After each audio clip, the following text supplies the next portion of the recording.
राधे राधे भक्तों, क्या आपके घर में भी लड्डू गोपाल विराजमान है? तो जरा रुकिए, क्योंकि हो सकता है आप रोज बहुत प्रेम से अपने कान्हा की पूजा करते हो, भोग लगाते हो, उनका श्रृंगार करते हो, लेकिन उनकी स्थापना की जगह आसपास का वातावरण ऐसा हो जिस पर आपने कभी ध्यान ही नहीं दिया हो। वास्तु की मान्यताओं के अनुसार पूजा स्थान को घर का बहुत ही महत्वपूर्ण हिस्सा माना जाता है, और जब बात नन्ही कान्हा की हो तो हर वक्त जाता है कि ठाकुर जी के लिए घर में सबसे सुंदर और शांत स्थान हो। आज की वीडियो में हम जानेंगे लड्डू गोपाल से जुड़ी 7 वास्तु बातें, जिन्हें बहुत ही ध्यान में रखते हुए, और आखिरी बात सबसे ज़्यादा जरूरी है क्योंकि वैसे वास्तु से नहीं आपके भाव से जुड़ी है, तो वीडियो को अंत तक जरूर देखिए। पूजा स्थान के लिए सही जगह।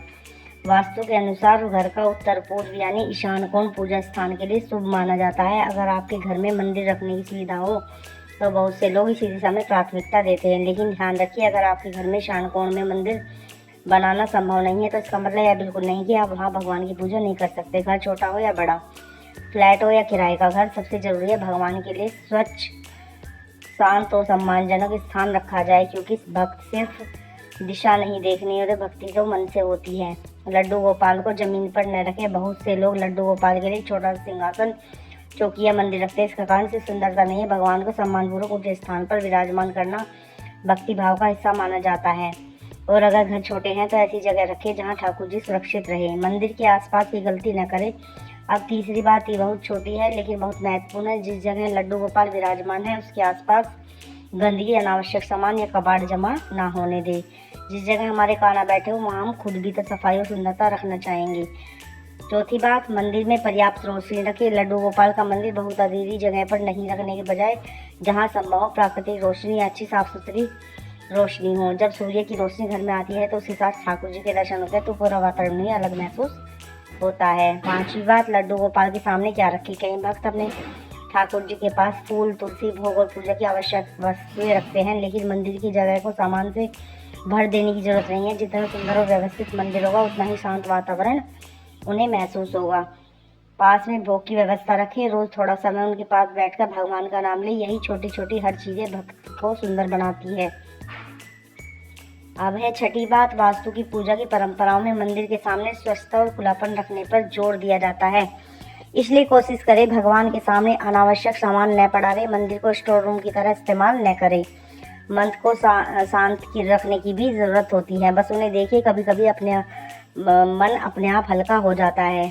सातवीं बात, जो सबसे जरूरी है, घर का वातावरण। अब आती है आज की सबसे महत्वपूर्ण बात। हमने दिशा की बात की थी, सफाई की बात की थी, मंदिर की जगह की बात की थी, लेकिन अगर हमारे यहाँ पर स्वच्छता को ध्यान में रखते हुए बहुत से लोग जो है मंदिर का जो वातावरण है उसको दिए से, मंदिर फूल पत्ती से आदि से सजा देते हैं, लेकिन हमें ऐसा बिल्कुल नहीं करना चाहिए। जितना सुंदर और व्यवस्थित मंदिर होगा उतना ही शांत हमारे घर का वातावरण। आप चाहे तो लड्डू गोपाल के एक छोटा सा सुंदर सा आसन रख सकते हैं। पास में भोग की व्यवस्था रखें, और जो है रोज थोड़ा समय उनके साथ बैठकर भगवान का नाम ले। यही छोटी छोटी चीजें हर घर की भक्ति को सुंदर बनाती हैं। लेकिन जो है आप एक बात का जरूर ध्यान रखिए, दीपक या कोई भी अग्नि स्रोत सुरक्षित तरीके से रखें, क्योंकि भक्ति के साथ साथ उनके लिए हमारी सुरक्षा भी बहुत ज़रूरी है।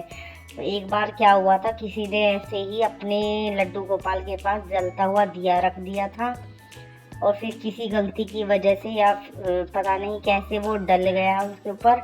उनके लड्डू गोपाल के मंदिर में, कान्हा जी के मंदिर में आग लग गई, और उनके कान्हा जी जो थे, छोटे सी उनका जो विग्रह था वो बुरी तरीके से जल गया था। अब तीसरी और जो है, हम इस बात को भी बहुत ज़्यादा ध्यान रखना चाहिए कि पूजा स्थान को साफ और व्यवस्थित रखना सकारात्मक वातावरण के लिए अच्छा माना जाता है।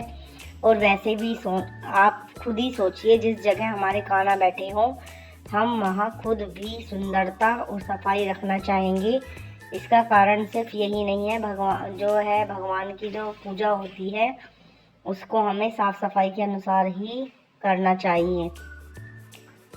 अगर आपके घर में लड्डू गोपाल है तो आप इन सभी बातों का ज़रूर ध्यान रखिए, और हमारे ऐसे ही भक्ति से जुड़ी वीडियो को देखने के लिए हमारे चैनल को सब्सक्राइब कीजिए, लाइक कीजिए, शेयर कीजिए और कमेंट में हमारे ज़रूर लिखिए राधे राधे।